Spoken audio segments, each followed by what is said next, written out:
Ladies and gentlemen, boys and girls, addicts of all ages, welcome to Canadian Sober, eh? I'm your host and resident alcoholic, Dougie Fresh. So glad you're with us.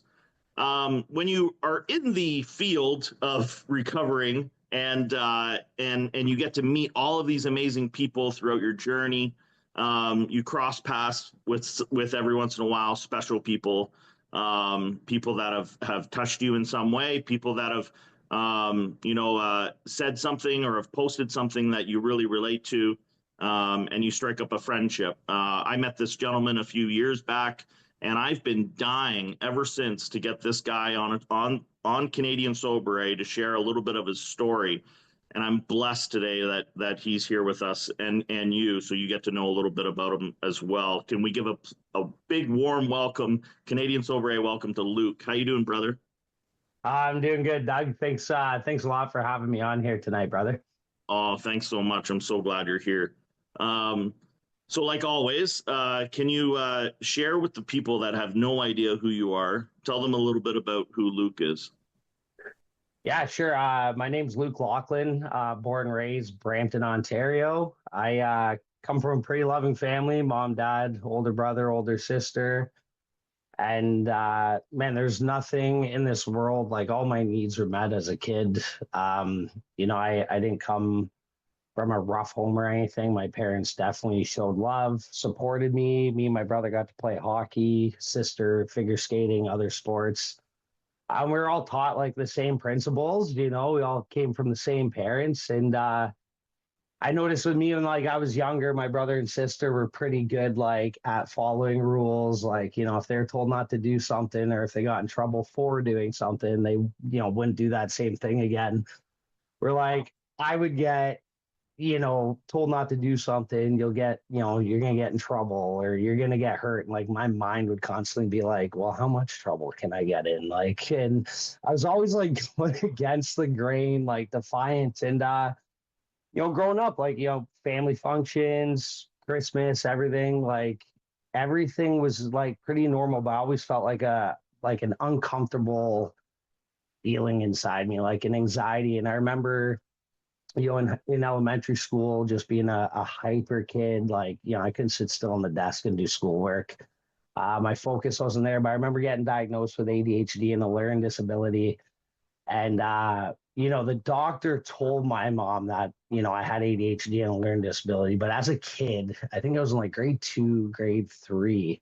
I actually thought I was older, but my mom confirmed it was younger. But I remember like I took it like, your son's stupid and he's never going to go anywhere.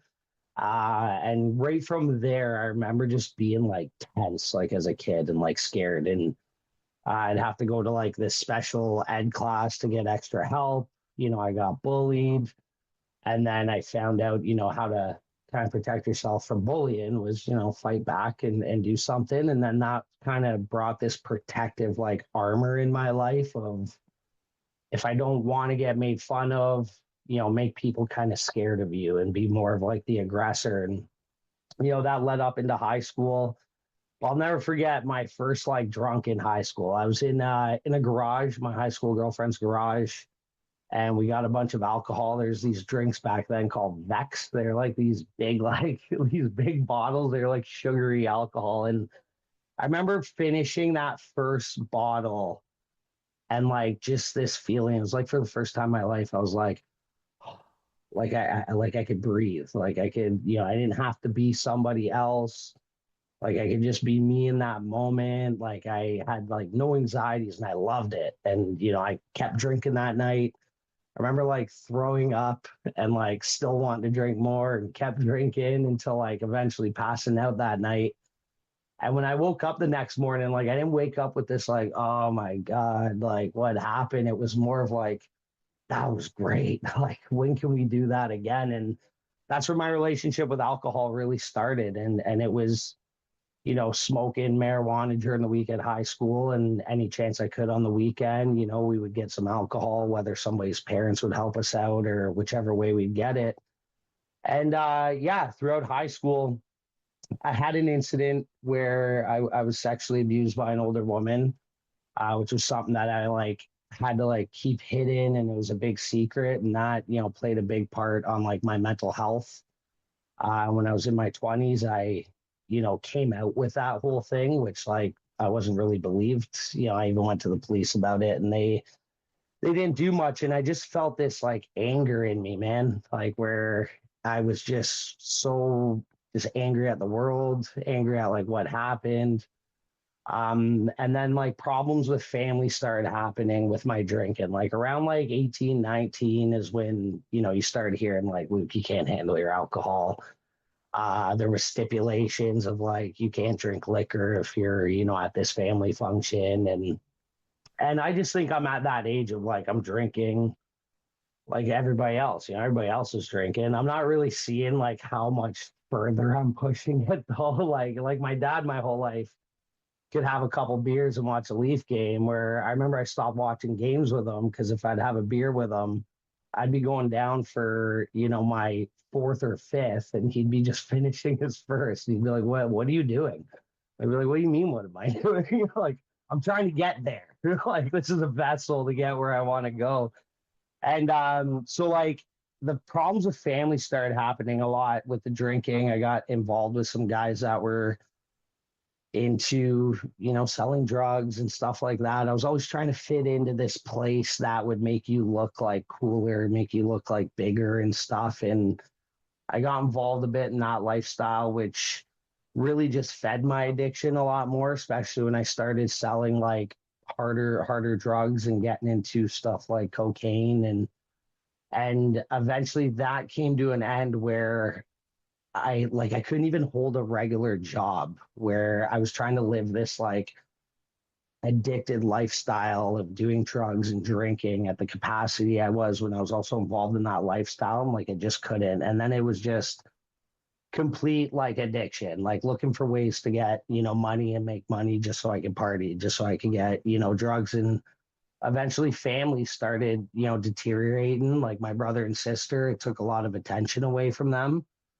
where they were starting to have to set boundaries. And I think a big turning point, like, we all could go on for a long time of all these like things that happen like in our stories, right? But I think a big turning point is like I was always ruining relationships. I couldn't keep a girlfriend, always looking for things outside of me to make me happy. And right around the end, before I first got sober in 2019, I ended up dating a girl who had a couple kids, and I thought, hey, maybe, this is going to work out. Maybe this will help me. Maybe I'll get sober through this, which I was always able to kind of like tone down my drinking and drug use a little bit when I would get into like a relationship. Cause like, if the person knows how you are with alcohol and drugs, they're going to not be with you, which is that whole form of manipulation that I lived with. And I remember I was dating this girl. I had a couple terrible blackout nights, one that led to criminal charges, led to a lot of trouble. And I landed myself in jail one night. And not one night, it was for a few days before I got bail. But for the first time in my life, I was always somebody that like blamed why I drank the way I did and did drugs the way I did on other people, or whatever trouble I was in. I would blame people. And like for the first time in my life, this thought came into me, and it was like, man, I think I'm the problem. I think I really need help. And that kicked my journey off into getting help. And just to fast forward, I had 3.5 years of sobriety. I was, in recovery, and I went through rehab, then went into a 12-step program. But I stopped doing that work. I was starting to get my family back and things in my life back. And before you know it, I got into another relationship that wasn't going that good. I drank over it. I ended up back in jail for breach of conditions. And I was trying to commit suicide in Maplehurst Detention Center. And I remember snorting everything I can get my hands on in there, just wanting to numb how I felt. I remember being on the phone with my mom, and when you hear your mom say like, we're done, like we tried helping you out, we're finished, like you're gonna have to do this on your own. I realized like, oh my God, I've really done it this time, right? Like I'm done. And I ended up around January 17th, 2023, read this book about a guy who found God in jail. And today he, runs a bunch of recovery centers. And at the end of that book, it had a prayer, and it was like a Christian prayer, kind of like a prayer in our 12-step programs. And I remember reading that prayer and like being in tears and like going down to like the window in the cell, and there's other people in the cell, but I didn't even care, and just like praying this prayer, like I need help, like I surrender and I'll do anything. And I remember waking up the next day, man, and I didn't want to trade my breakfast for the guys, two of the guys' medications in there. And this chaplain came by, and he was running an addiction course, and he like poked his hand through the cell and was like, are you like struggling with drugs, like trying to get into recovery? And I'm like, yeah, man, my life's a mess. And he ended up getting me into this addiction course. And I talked to my parents a little bit after and ended up getting sober in jail again. I was in there for about 2 months more after I got sober. And when I came out, did the same thing, went to rehab, got back into my 12-step program. But this time I went and started seeing a therapist too, to deal with some of the trauma from the past, because I seen that trauma was replaying in many areas of my life, even in recovery, like especially with relationships. And since then, my life has gotten way better. That relapse, if it didn't happen, I probably wouldn't have some of the support I have in my life today. The church that I'm pretty tight with, my 12-step groups that I'm good with, and one of the biggest gifts is my nephew. He had a heart condition when he was born, so he missed his like christening, and then COVID happened, so he had to get christened later on. So his communion was coming up, and my family means so much to me today. I've made my amends and worked hard to repair a lot of that stuff. And my nephew comes running in the house with a card, and I'm like, it's not my birthday. It's not, a special occasion. What is this? He's like, Uncle Luke, this is for you. And I remember opening that card and it said, will you be my godfather, Uncle Luke? And, this comes from a place where my sister, even my first year in recovery, had no contact with me because she was done hearing the stories. She was done hearing, I'm not going to do this again. I'm not going to do that. She needed to see some action. She had to set a boundary for herself and her family. And that day when my nephew came and did that, man, it just really rang true to me of like how much, recovery can change lives, not just our lives, but have impacts on other lives. Like just the way my addiction had a negative impact on people, my recovery can have a positive impact on people. And today, me and that nephew, I wouldn't say I got 4 nieces and nephews. I wouldn't say any of them are my favorite, but me and him are pretty tight. And, and he loves me dearly. And today, I've started a painting company called Recovery Painting with the goal to, I remember when I first got sober, a guy let me come to work with him, and it gave me a sense of purpose to at least get working again. And my goal is to kind of hire guys that are in the recovery, realm, and guys coming out of jail, and give them an opportunity. I didn't think I'd be painting. I was in the union years ago, but it's been pretty cool doing that. Also big advocacy for mental health and addiction. I love helping people where I can, while I'm also trying to help myself and recover myself.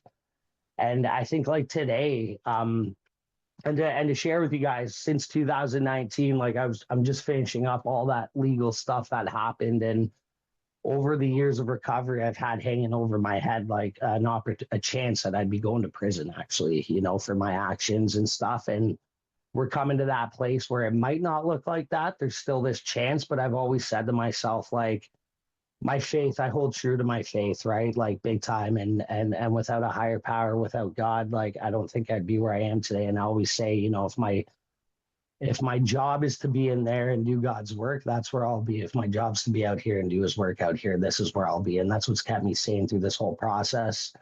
My life's been about repairing relationships today. I also hurt a lot of people while I was in my addiction, and I've done my best to clean that all up and make the amends where I can. And I think it's a reminder for me of like where I can be still if I don't do the things that I need to do. And I don't want to hurt people anymore. I don't want to, do the things that I've done in my past. But one of the toughest things has been trying to forgive myself.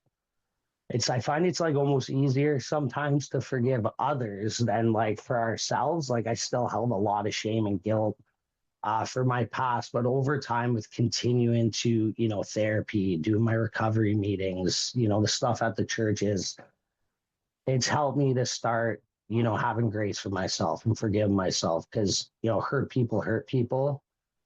Like I don't condone any of my actions, but would I have done any of those in the headspace I'm in today? No. And so I always try and say, people that are trying to get sober, a good friend of mine, her son who's passed away, one of his sayings was, if there's breath in your body, there's still hope. And I always want people to know, like, if you are still alive, there is still hope for you to recover, to get into recovery, to build a life. Like you're not too far gone to do this. And today my past is my greatest asset, is help me to be able to help other people, and I wouldn't change it for anything. And I'm just looking forward to what the rest of life has to offer in recovery, because it is possible, and God can take the biggest mess and turn into the biggest message, and I'm grateful for that. That's amazing, Luke. Thanks so much for sharing that with everybody. It's very touching share. I wasn't planning on asking this question, but you sharing that some stuff in your life, kind of jogged my head a little bit, and said, I think this would be a good question to ask, and I think it would help maybe people out there, if you don't mind me asking it. You had a bit of clean time and then had a slip. Mhm. If you're speaking to people that something like that has happened in their lives, because I know this is a thing that kind of happens a lot in Mhm. recovery, and there's no shame on that, but what did you do differently this time around, that you weren't really doing the first time? I would say honesty, like where it started falling off for me was I started not being fully honest about some things. And I could share with you, like I was on bail conditions, and I got into this relationship in recovery, and I ended up, I would like go and see this girlfriend that I had, and it's like, no, you're supposed to just drive to work and drive home. Like you're not supposed. So when I started doing that, I would come home after and say, my parents would be like, well, how was your day at work? Well, when I started going, oh, it was good. And like, how was your day in general? Well, it's good. Well, I just literally like am lying because like I just did something that's totally not right. And so once that dishonesty started slipping into my life, then it started venturing off into other places. And I knew when I came back, when I got back on the horse here, I knew I had to share everything honestly. Even if I have a thought in my head that's like, this sounds like a good idea, it's probably a good idea to run it by one of my mentors. Like, I just say, hey, this is what I was thinking today. Like, just to at least get it out there and voice it. And that was a big thing, was like making sure that honesty is like first and foremost the main thing with myself and with others. Because if there's no honesty, there's no recovery.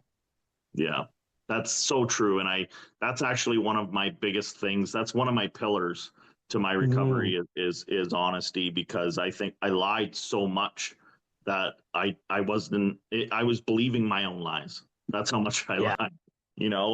So yeah, you brought up a good point. So anybody out there listening, um, you know, uh, listen to Luke. Like you don't want to have that. You want to stay on the sober beam, and so be honest with your recovery and be honest with those around you. And thanks for Mm, sharing that, Luke. Um, Talk to me a little bit more about I'm sure you've done a lot of TV shows. You've done a lot of talks and things like that. Spreading the message of recovery and hope. Tell me a little bit about this painting business you started. Have you brought a bunch of people in who are recovering addicts just like you, and how much has it changed their lives per se? So right now, it's like so new where you have to have the work to be able to keep to like really have guys working all the time. So I've only been able to bring a couple guys in like here for a little job, here for a little job. So I've gotten a taste of like what it could be like. And Mm. it's kind of been a grind on my own to build the clientele, to try and make a name for the company, right? And do good work. But one thing I can say is the two guys that I have brought in, one, they were really grateful to come do this. And they're guys that know me through the recovery community, right? And everybody I have talked to about it's like, hey Luke, like if you need a hand, like I'll come work with you a couple of days, and which is great. But we while we're working and I show them a couple things of like, hey, I'll show them a few things. Are you comfortable with doing this? Do you think you can do this? Right. Like, and if they are, so good. Now we got them working. But it's like just shooting, like just talking life, man. Like, and what I like to do too is open up a couple times when I had guys come work for me is I'll open up about my insecurities today. Like, what are things that I still have insecurities about today? And it's amazing to watch while you're working. You can hear it, right? You'll share something like, say, like, hey, I still get fearful of, is this work going to work out? Is this company going to work out? Or get fearful of, other things that I want to do in life, right? And you can hear them not answer or not say anything for a bit, and they're doing something like they're working like in the other room or something, and then next thing you know, it pops out like, man, I've been like thinking about that too, like, and it's like what an environment to work in where we're laughing. There's times we're listening to music, but also to like just let your armor down and just share what's going on in your head and in life. I couldn't do that on other job sites when I was younger. I'd get told to beat it or I'd get made fun of and chirped like all day long. Right. So that's been a great experience. That's cool. Mhm. Yeah. I saw something recently on your social media that really touched my heart. I don't have children myself. I have three beautiful nieces. And it Mm. kind of reminded me of my situation with them. And you shared a photo of two of your niece and your nephew watching a video of you on a laptop. Share Mm. share a little bit with the people out there how much you mentioned it a little bit in your share, about how much you love your family today, but share with the people out there how much importance that brings to your recovery today, that you're a part of their lives. Yeah, man. That was the church I go to asked me twice to do like a sermon on like a topic, like on some of the series. And my sister, what she wasn't able to make it, but she said, she's like, what's the link? The kids want to watch it. My niece for sure wanted to watch it. And when she sent me that picture when I was finished that day, man, I just like the tears just start going, right? Because those kids don't know me the way I was. They don't know Uncle Luke that would snap on the drop of a dime, the way I used to talk to my mother, the way I used to talk to my sister, and my dad and my brother. And they don't know that. And they always deserve to see me in a good light. And thank God for my sister setting those boundaries and sticking to them. Like those kids, they see their uncle on this stage talking about God and sharing a message. And it, like my niece said to me, she's like, Uncle Luke, it was so nice to hear you talking about all of that. And you could just see this joy in her eyes and in my nephew's eyes. Like they see me as some sort of an example when at one time I didn't even know if I'd make it to the age of 30. But I don't know what seeds I'm planting right now, but there's like a good chance down the road, like there could be seeds where when they're having their own struggles, maybe they think about something I've talked about or whatever it is that could help them, man. And that means more to me than anything. Anything. Yeah, that's awesome. Yeah, my I just spent the weekend with three of my nieces. We took them to a play, and that's something my wife and I started a few years ago. Instead of buying them Christmas gifts, Mm. create memories with them, because it's those memories that you remember and that they remember. And while we were staying this weekend in Toronto, they started talking about the last time we created Mm. memories with them, the last time we were, so my wife just mentioned that to me today. She said, like they don't remember any of the gifts you bought them, but they remember the time you spent with them, you Oh, know man. so time is so important, like, and I'm pretty sure you'd agree. Yeah. Yeah. But that's just such a beautiful, like, it's funny you say that because I was like, oh, yeah, that's right. They want this. They circled this for presents. But man, that's such a great idea that you just gave me. Like, time is precious. Memories Yeah, are precious, man. yeah, absolutely. Mhm. Um, so we got about 3 minutes left in the show. Let's do a couple fun things. Do you have like a favorite recovery song or a favorite recovery movie out there that maybe you can tell the people if they want to listen to something or watch something? So many recovery songs, but this one I'm gonna share on this episode because we talked about this with having a slip. If we pick up a drink or a drug again. When I got out of jail, somebody sent me the song from Macklemore called "Starting Over," and he says a line in there of if I can be an example of getting sober, I can be an example of starting over. And man, that lit a fire under my butt. And I still listen to it today. Like I still, because there's so many good ones I could talk about, but that one is just a monumental. Like in the moment when I heard that, it just like lit something up. I'm like, I haven't lost everything. Like I still have what I've like done in those 3 years. I just got to like change the arrow here and keep going in the other direction. Yeah. Yeah, that's cool. Do you have a movie?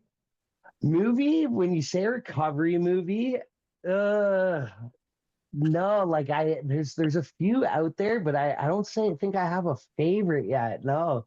My favorite is Flight with Denzel.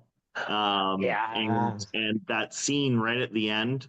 And you touched on, higher power stuff today, Hmm. and that scene right at the end where he's in front of all of the like, the jury and the people that are going to be Yeah. responsible, whether he goes to jail or not. And he kind of whispers, God help me. And then she says, "What was that?" And he admits to that he was the reason why that plane, ended up in the Yeah. situation it was. And that was a really, really, I remember seeing that for the first time and it brought tears to my eyes because just that honesty again, right? That you Yes. touched about Yeah, today. right. Yeah, man. Yeah. So, we got a minute left in the show. What's one thing you're in Brampton? What's one thing that you would like to see maybe the city of Brampton or just Canada in general do more when it comes to recovery and mental health? So I we did an event here last year in Brampton, and like I went crazy with trying to reach out to a lot, like to get traction in the city to kind of get the city involved, and they didn't that much. Maybe they were busy, but I would love to see more initiatives in the city of Brampton for sure. In Canada too, we got a lot coming up, but like in my city of Brampton, like more initiatives and support with like the addiction and mental health. If people want to reach out to you or they want to get in contact with you, how can they do that? Through my Instagram, mental health Loughlin, mental health Loughlin, Loughlin, Facebook Luke Loughlin, and recovery painting for Instagram for my business.